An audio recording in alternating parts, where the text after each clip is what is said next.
The Forgotten Letters. You won't believe what happened after Elise Carter uncovered the truth hidden within the walls of her grandmother's house on Willow Lane.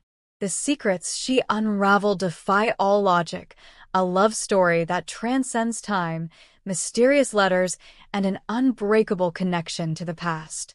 What would you do if the threads of time began to weave your destiny? Welcome to our YouTube channel. Before diving into this extraordinary tale, take a moment to hit the like button and subscribe. Your support helps us bring you more intriguing stories like this. Now, let's uncover the timeless secrets of the house on Willow Lane. Chapter 1. A House Full of Secrets. The house on Willow Lane stood silent and weathered, a sentinel from another time. Its peeling paint and sagging shutters bore the scars of decades of neglect. Ivy crept up its stone foundation, weaving a story of nature's quiet reclamation. The garden, once lovingly tended, had grown wild and unruly, a tangle of briars and blossoms hinting at the life it had once known. Elise Carter stood at the wrought iron gate, her fingers tightening around the heavy brass key that had once belonged to her grandmother. The air was heavy with the scent of rain-soaked leaves, and the faint hum of cicadas provided a haunting soundtrack to her thoughts.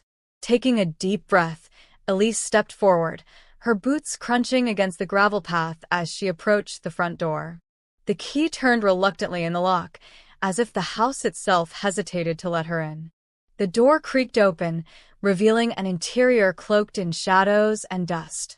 The air was thick with a mix of must and memories, and Elise felt a shiver run down her spine as she crossed the threshold. This house, now hers, had once been her grandmother Clara's sanctuary, a place shrouded in mystery and history. It was hers to restore, and perhaps hers to unravel. The silence inside the house was profound. It wasn't merely the absence of sound, but a tangible stillness that seemed to seep into Elise's very bones. Sunlight filtered weakly through lace curtains, casting intricate patterns onto the floor. Her gaze was drawn to the staircase, its ornate banister a relic of a time when craftsmanship was an art. She trailed her fingers along the smooth, cool wood, imagining the countless hands that had done the same over the years. Every creak of the floorboards seemed to echo with the house's secrets. Clara, Elise's grandmother, had always been a reserved woman, her words measured and her demeanor composed. Clara rarely spoke of her past, deflecting questions with vague responses or a change of subject. Yet in her later years, something had shifted.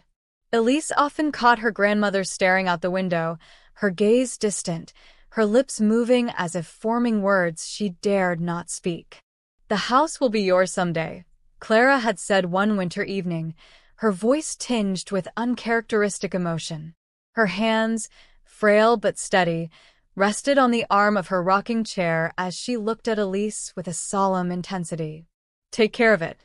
There's more to it than you know." At the time, Elise had dismissed the comment as the musings of an aging woman. But now, standing in the house's dim interior, she felt the weight of those words. The house seemed alive in its silence, humming with an unseen energy. Its walls seemed to whisper stories just beyond her comprehension, their secrets waiting to be uncovered. Over the next few weeks, Elise threw herself into the work of restoring the house. The days were long and exhausting, but each creaking floorboard and peeling patch of wallpaper felt like a step closer to understanding her grandmother's world. She uncovered small remnants of the past, a tarnished brooch tucked beneath a floorboard, a faded postcard lodged behind a bookshelf. Each discovery was a thread, a fragment of a larger tapestry she couldn't yet fully see. She spent her evenings poring over her findings, piecing together fragments of her grandmother's life. The brooch, an ornate design of intertwined vines, bore the initials EL. Could it have belonged to someone Clara had loved? The postcard depicted a picturesque seaside town and was addressed to Miss Clara Eldridge with no return address. It read simply, "I will find my way back to you. Yours always, T." The signature sent a chill down Elise's spine. It was during the third week, while working in the attic, that Elise stumbled upon the most startling discovery. The attic was a cavernous space, its sloped ceilings and dusty beams giving it an almost cathedral-like atmosphere. Elise had been prying apart old wooden panels when she noticed something unusual. One section of the wall felt hollow, as if it were concealing something. With careful effort, she removed the loose panel, revealing a small wooden box nestled in the recess. The box was unassuming, its surface scuffed, and its lid bound with a faded ribbon. Elise's heart raced as she untied the ribbon and lifted the lid. Inside were letters, dozens of them, each carefully folded and marked with dates from the 1940s. The handwriting was elegant, the ink slightly smudged in places as if written in haste or with trembling hands. She unfolded the first letter, her breath catching as she read. "Dearest Elizabeth, the nights here are long, and the stars remind me of the ones we used to watch from your garden. I carry your memory with me always." The letter was signed simply, Thomas. As Elise read on, the letters painted a vivid picture of a wartime romance, filled with longing, hope, and the ache of separation. Yet it was the final letter in the box that stopped her cold. The date on the letter was from 20 years in the future. Elise's hands trembled as she unfolded the last letter.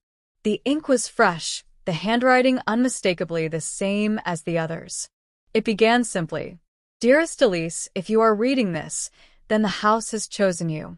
The threads of time are delicate but unbreakable, and they have brought us together across the years. Protect the letters, for they are more than memories. They are the key to the future." The letter ended abruptly, the signature smudged beyond recognition. The air in the attic seemed to shift, as if the house itself were holding its breath. Elise stared at the letter, her mind racing.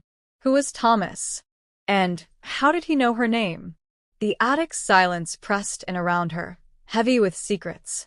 Elise felt a strange pull, a compulsion to uncover the truth, no matter how impossible it seemed. The house on Willow Lane had always been more than just a home. It was a gateway to a story that defied time, a love that refused to fade, and a destiny Elise could no longer deny. Chapter 2. A Mystery Unfolds. Elise sat in the dimly lit attic, her hands trembling as she stared at the letter she had just discovered. Her heart pounded in her chest, the rhythmic thudding echoing in her ears. She read the words again, her mind struggling to process the implications.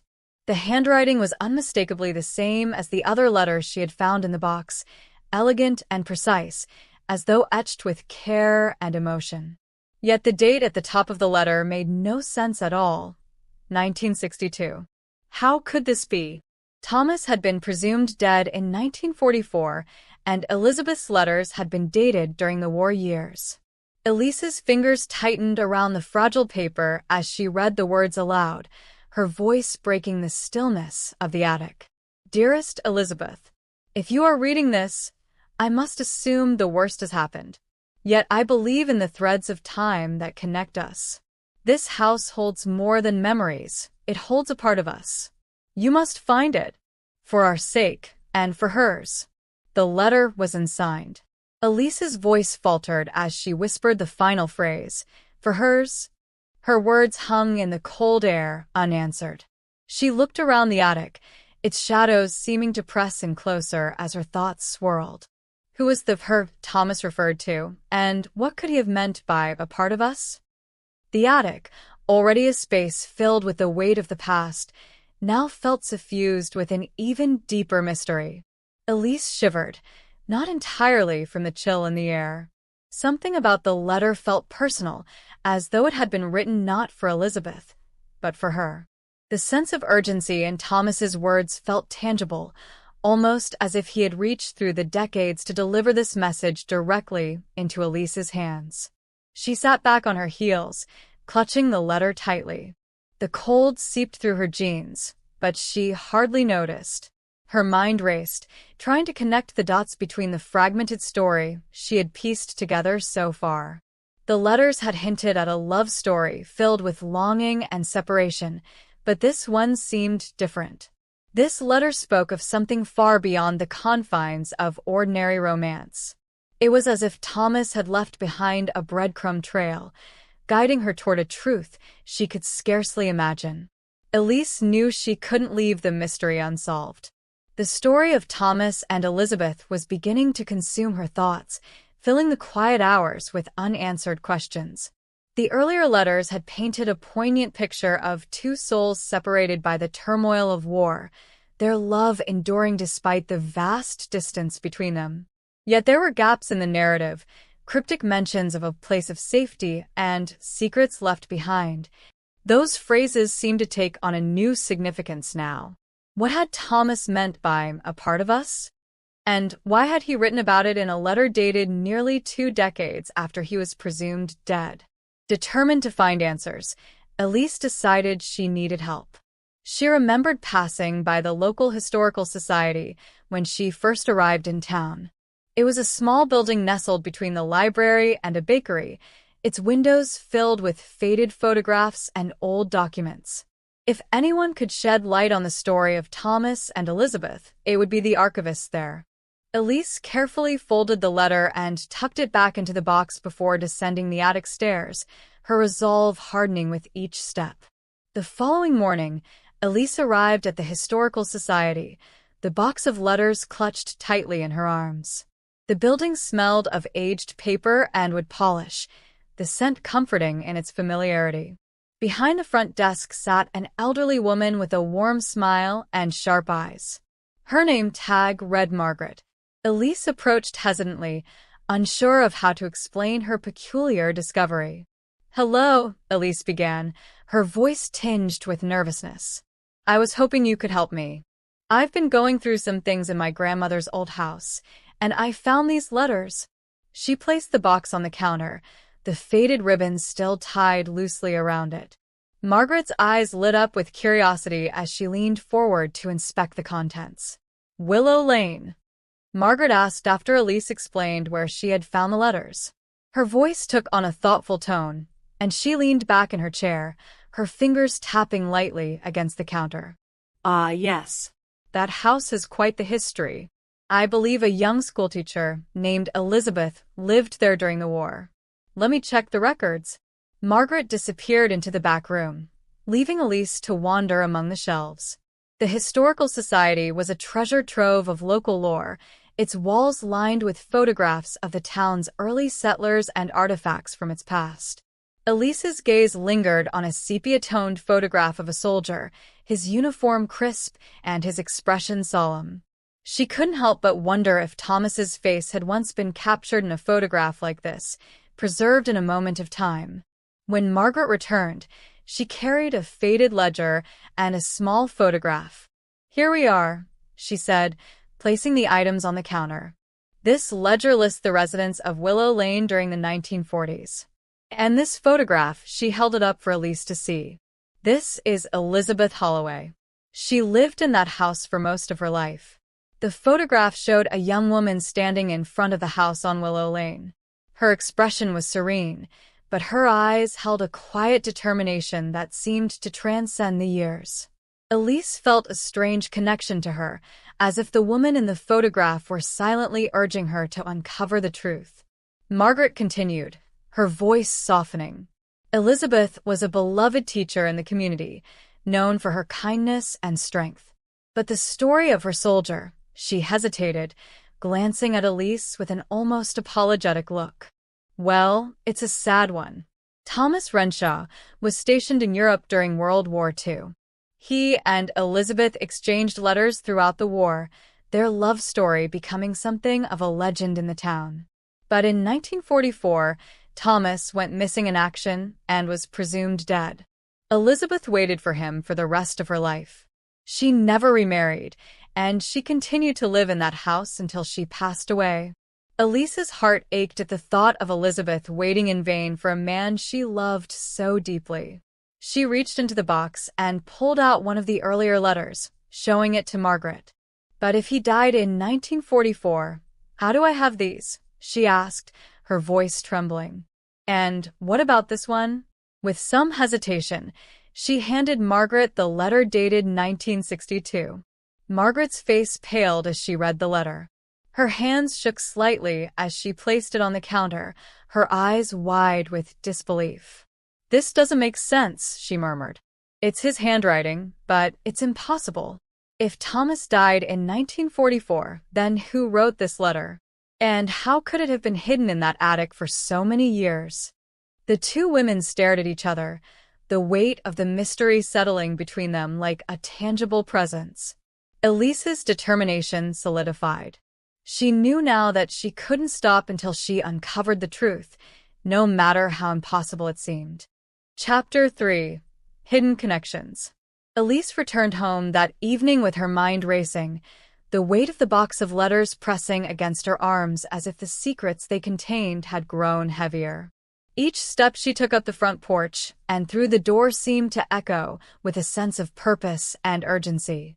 Once inside, she set the box on the dining table, her fingers lingering on its edges. It felt as though she were holding a portal to the past, a collection of voices speaking across decades, calling her to uncover their story. But the letter from 1962, that strange and impossible fragment of the future, had added an entirely new layer of mystery. The evening sun dipped below the horizon, casting long shadows across the room. Elise didn't bother turning on the lights. Instead, she lit a few candles, their flickering flames lending an air of intimacy to her work. She began pulling the letters out of the box one by one, arranging them in chronological order, trying to map the timeline of Thomas and Elizabeth's love story. Each letter was a piece of the puzzle, but the more she read, the more she felt the gaps between the pieces widening. The early letters were filled with warmth and longing. Thomas wrote of his training, of the camaraderie among the soldiers, and of the nights when he would look at the stars and imagine Elizabeth by his side. Elizabeth's replies were equally tender, filled with news of her students and the small joys she found in the garden they had once tended together. But as the letters progressed, the tone changed. The shadow of war crept into their words, and Thomas's descriptions of his experiences became darker, more fragmented. He mentioned a place of safety and a promise he had made, but he never elaborated. As the hours passed, Elise felt her frustration mounting. She had read through nearly all the letters, but the clues they provided were too vague. It was as though Thomas had been deliberately cryptic, leaving breadcrumbs without revealing the full path. Her fingers brushed against the last few letters in the box, and she pulled them out, spreading them across the table. These were the letters Elizabeth had written after Thomas had been declared missing. Her handwriting wavered in places, the ink smudged as if by tears. They spoke of her hope, her refusal to believe he was gone, and the way the house seemed to echo with his presence even in his absence. Late that night, as the candles burned low, Elise picked up one of the final letters and held it to the light. Something caught her eye, a faint watermark on the paper. She tilted it, squinting to make out the details. The emblem was intricate, depicting a crest surrounded by the words of what seemed to be a military base's insignia. Her pulse quickened. Why hadn't she noticed it before? She reached for her laptop and began searching, the glow of the screen illuminating her determined expression. It didn't take long to trace the emblem. It belonged to a base that had been operational during the 1950s and 60s, long after Thomas was presumed dead. Elise leaned back in her chair, the implications swirling in her mind. How could Thomas's letters, dated decades after his supposed death, bear the watermark of a base that shouldn't have had any connection to him? She pressed her fingers against her temples, trying to reconcile the impossible. How is that possible? Elise murmured aloud, the silence of the room offering no answers. Her thoughts were interrupted by a knock at the door. The sound startled her, and she glanced at the clock. It was well past midnight.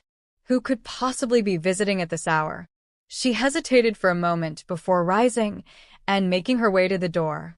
When she opened it, she was surprised to find Margaret standing there, a small, worn book clutched tightly in her hands. "I'm sorry to disturb you so late, dear," Margaret said, her voice soft but urgent. "I thought you might want this." She held out the book, her eyes reflecting a mixture of excitement and concern. Elise took the book, her curiosity piqued. "What is it?" "Elizabeth's journal," Margaret replied. "I found it among some of the Society's archives. I thought it might help answer some of your questions." Elise thanked her and watched as Margaret disappeared into the night. She closed the door and returned to the table, the journal now sitting beside the letters. Its cover was weathered, the leather cracked with age. Elise opened it carefully, the pages releasing a faint, musty scent.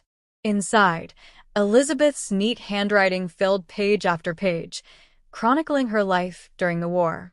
As Elise read, she was struck by the depth of Elizabeth's emotions. The journal captured her hopes and fears, her longing for Thomas, and the solace she found in teaching and gardening. But as the entries continued, the tone began to shift. Elizabeth wrote of strange occurrences in the house, dreams that felt too vivid to be mere imagination, whispers that seemed to come from the walls, and the sensation of being watched. The entries became increasingly introspective, as though Elizabeth were trying to make sense of a reality that was slipping beyond her grasp. One entry, dated July 14, 1962, sent a chill through Elise. "I heard him today. Thomas. His voice was so clear, calling my name from the attic. When I went up, the letters were there, though I'd hidden them years ago. And the new one, how could he have written it?" Elise's breath caught as she reread the passage. The date matched the letter from 1962. Elizabeth's words confirmed what Elise had begun to suspect. The house held more than memories. It held a connection to something beyond time, something that defied logic and explanation. Elise closed the journal and stared at the box of letters, her thoughts swirling with possibilities. The faint hum of the refrigerator in the background was the only sound in the house, but in her mind, she could almost hear the whispers Elizabeth had written about. It was as though the house itself was alive, urging her to look deeper, to uncover the truth buried within its walls. She leaned back in her chair, her eyes fixed on the flickering candlelight. The weight of the mystery seemed heavier now, but so did her determination. Whatever secrets the house contained, she knew she couldn't stop until she uncovered them.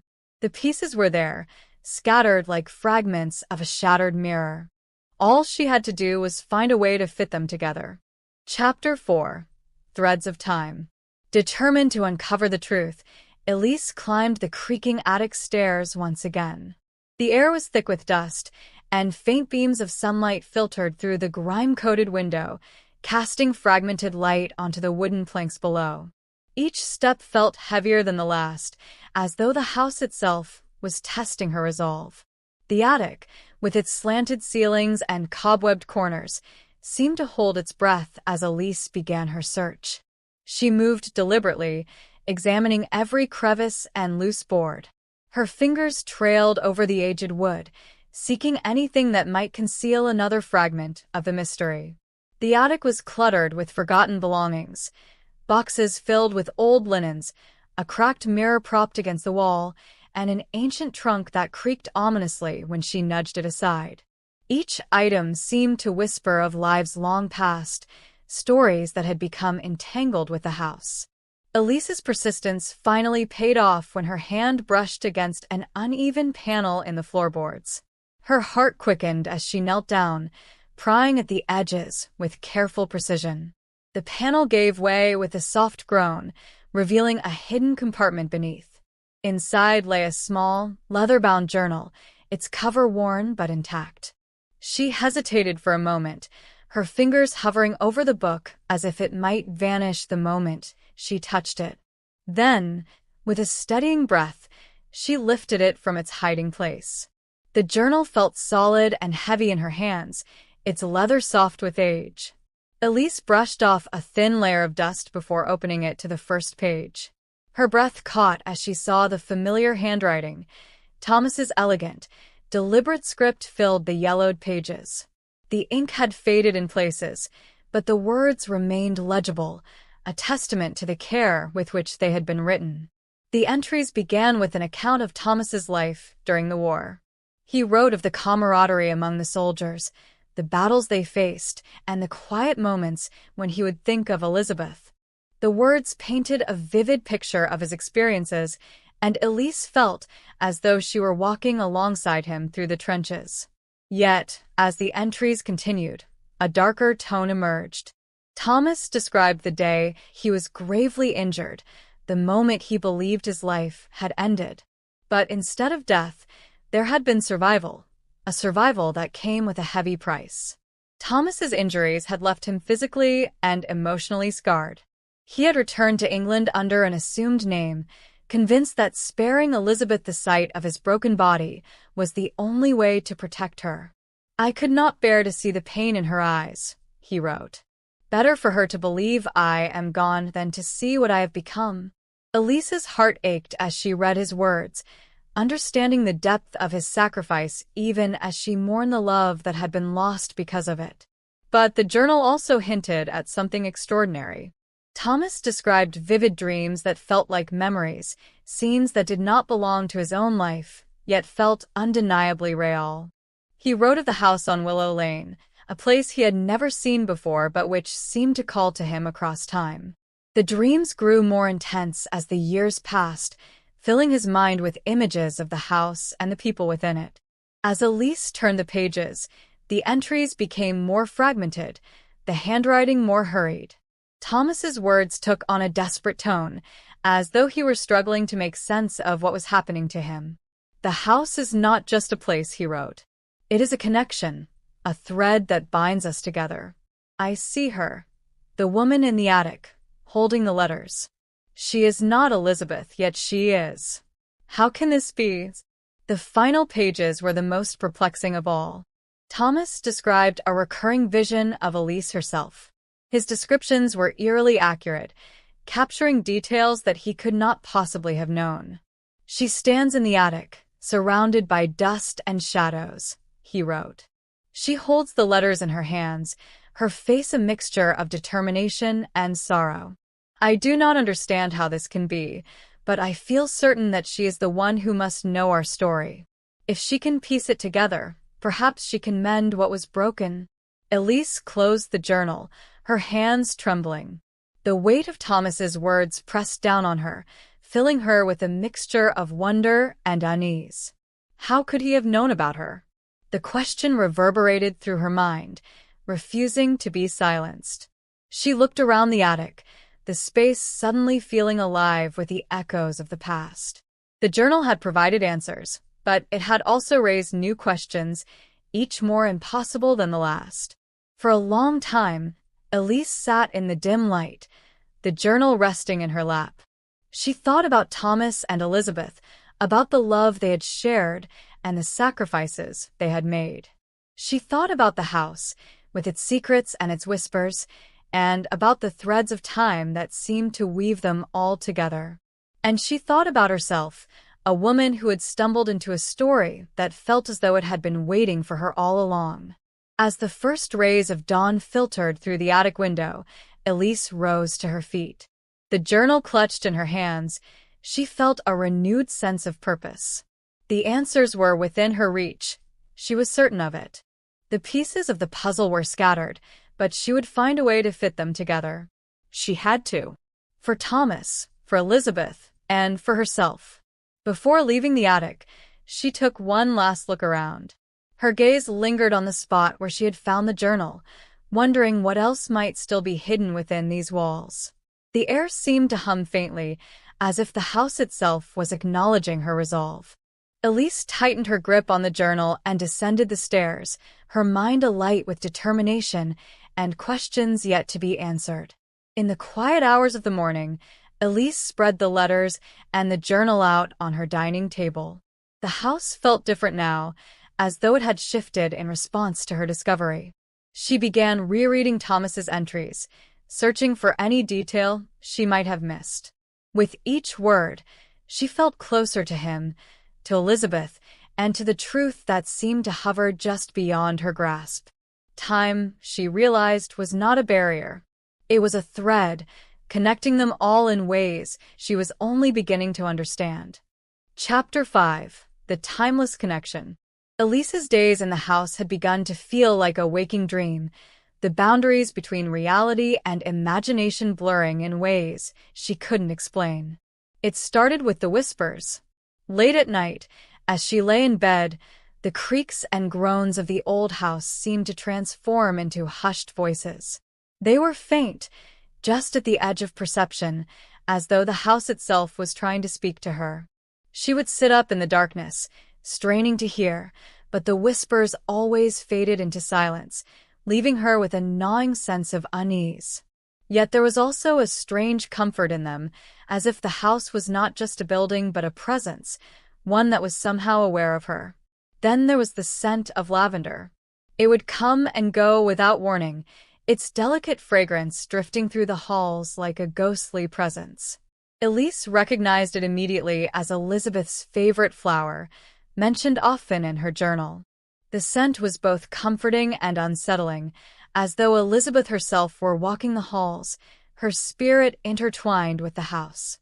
At first, Elise tried to dismiss it as an old perfume trapped in the wood, but as the occurrences grew more frequent, she found herself doubting the logical explanations she clung to. The whispers and lavender were only the beginning. Objects in the house seemed to shift when Elise wasn't looking.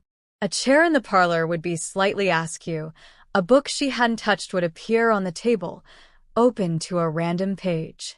Small, almost imperceptible changes that left her questioning her memory. It was as if the house were alive, moving in subtle ways to guide her, though she couldn't yet discern its purpose.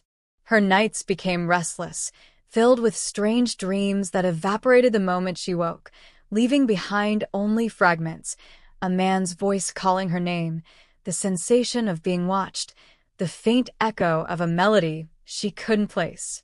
One particular evening, as the sun dipped below the horizon and the house was bathed in a warm, golden glow, Elise found herself drawn to the fireplace. She settled into the worn armchair that had become her favorite spot, the journal resting on her lap. The room was quiet, save for the soft crackle of the flames and the occasional creak of the old floorboards. The journal's pages were familiar to her now, their words etched into her mind, yet she felt compelled to read them again, as if they might reveal something new. As she turned the pages, her eyes lingering on Thomas's handwriting, she felt a strange heaviness settle over the room. The air grew thick, and the flickering light of the fire seemed to take on a life of its own, casting shifting shadows that danced across the walls. It was then that she noticed a flicker of movement in her peripheral vision. Her heart leapt as she looked up, her gaze snapping to the doorway. Standing just beyond the threshold was a figure. It was a man in a military uniform, his posture straight and his face partially obscured by the dim light. Yet even in the gloom, Elise could see the longing etched into his features, a deep sorrow that seemed to radiate from him like an aura. He stood silently, his presence both startling and oddly calming, as if he belonged there, as if he had always been there. "Thomas," she whispered, the name slipping from her lips unbidden. The figure didn't respond. He stood motionless for a moment, his gaze fixed on her with an intensity that sent shivers down her spine. Then, slowly, he raised a hand and pointed upward, toward the attic. The gesture was deliberate, almost solemn, as though he were guiding her to something important. Before Elise could gather her thoughts, the figure faded, dissolving into the shadows as if he had never been there. Elise sat frozen for a moment, her breath coming in shallow gasps. The room felt colder now, the warmth of the fire doing little to chase away the chill that had settled over her. But the figure's gesture was clear, and she knew she couldn't ignore it.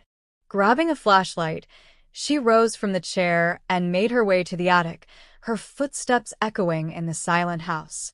The attic was just as she had left it, the cluttered space filled with the remnants of lives long past. But as she stepped inside, a strange sense of anticipation washed over her. She moved slowly, the beam of her flashlight sweeping across the room. Her eyes scanned the floorboards and walls, searching for anything out of place, her breath hitching each time the light caught on a shadow that seemed to move. It was near the far corner of the attic that she found it. A faint outline in the wood caught her attention, the edges of a compartment hidden beneath the floorboards. Elise knelt down, her fingers prying at the edges until the panel came loose with a soft creak. Inside the compartment was a small velvet pouch, its fabric faded but intact. She opened it with trembling hands, revealing its contents: a locket and a key. The locket was delicate, its surface adorned with intricate engravings that had been worn smooth with time. Elise opened it carefully, revealing a photograph inside. It was of Elizabeth, her serene expression captured in black and white. The sight of her face sent a wave of emotion crashing over Elise, a mixture of connection and sorrow that she couldn't fully explain. She traced the edges of the photograph with her thumb, feeling as though she had been drawn into Elizabeth's world in a way that defied logic. Beside the locket was the key. It was small and ornate, its metal cool to the touch. Engraved along the shaft were 3 words: "For what remains." Elise turned the key over in her hand, the inscription echoing in her mind. It felt significant, as though it held the answer to a question she hadn't yet asked. She sat back on her heels, her mind racing as she tried to piece together what it all meant. The attic seemed to hum faintly around her, the air alive with a sense of purpose. She couldn't shake the feeling that she was on the brink of discovering something profound, something that had been waiting for her all along. The key felt heavy in her hand, not because of its weight, but because of the responsibility it seemed to carry. It wasn't just a key to a lock. It was a key to the past, to the lives of Thomas and Elizabeth, and perhaps to her own. For a long moment, Elise sat there in the attic, the locket and key cradled in her hands. The house was silent now, the whispers gone, as though it were holding its breath, waiting for her to act. She didn't know what lay ahead, but she felt certain that the key would lead her to the next chapter of the story, a chapter that had been waiting for her to uncover. With a renewed sense of determination, she rose to her feet, the locket and key safely tucked into her pocket. The house had guided her this far, and she was ready to follow wherever it led. Chapter 6: The Legacy of Love. The discovery of the key filled Elise with both trepidation and anticipation. The engraving, "For what remains," echoed in her mind as she descended the stairs. Each step felt deliberate, the weight of the locket and key grounding her. The basement door creaked open, revealing a cool, still air that seemed untouched by time. It carried the faintest scent of lavender, mingled with the earthy aroma of aged wood and stone. Her flashlight swept across the room, revealing dusty jars, cobweb-covered shelves, and forgotten tools. At first, nothing stood out among the clutter. It looked like any neglected basement, a repository for objects deemed unimportant. But then, as she moved further in, her flashlight caught the faint outline of a doorway hidden behind an old wardrobe. Her pulse quickened as she approached it. With effort, she pushed the wardrobe aside, its weight resisting her determination. Behind it was a small, unassuming door, its edges weathered but intact. The key felt heavy in her hand as she knelt to examine the lock. Her fingers trembled slightly as she inserted it. The fit was perfect, and with a soft click, the lock turned. Elise held her breath as she pushed the door open. What lay beyond felt like stepping into another world. The hidden room seemed untouched by time. Shelves lined the walls, filled with books whose spines were worn from use, their titles faded. A small desk sat against one corner, its surface cluttered with trinkets, photographs, and a stack of letters tied with ribbon. The air carried a faint scent of lavender, mingling with the musty aroma of old paper and wood. In the center of the room stood an easel holding a painting. Elise's breath caught as she stepped closer. The painting depicted the house as it once was, vibrant and alive. The garden was bursting with blooms, their colors bright and joyful. The details were exquisite, each brushstroke capturing the warmth and vitality of the scene. It felt like a window into the past, a glimpse of the love and life that had flourished within these walls. Elise reached out as if to touch the painting, her fingertips hovering just above its surface. Her eyes fell to the desk, where an envelope rested atop the letters. The name written on it made her heart skip. Elise. She picked it up with trembling hands, her fingers tracing the elegant script before she carefully opened it. Inside was a letter, the words written with the same care and emotion that had filled the journal and letters she had already found. To my great-granddaughter. If you are reading this, then you have found the heart of our story. This house is more than a home. It is a vessel for the lives it has sheltered. Within these walls, we found joy, sorrow, and everything in between. We left a part of ourselves here, and in doing so, we hoped to preserve something eternal. Cherish it and remember us. You are the bridge between past and future, the thread that binds us all together. Take this key and take this house. It is yours now, as it was ours. Use it to build your own memories, to carry forward the legacy of love that has lived here. Know that we are with you, always. Elise felt tears streaming down her face as she read. The words resonated deeply, filling her with a profound sense of connection.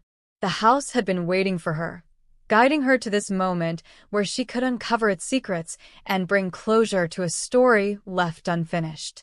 In doing so, she had found not only her family's history but also a sense of belonging she had never known. She sat down at the desk, her fingers brushing over the trinkets and photographs. There was a small music box among the items, its delicate carvings catching the light.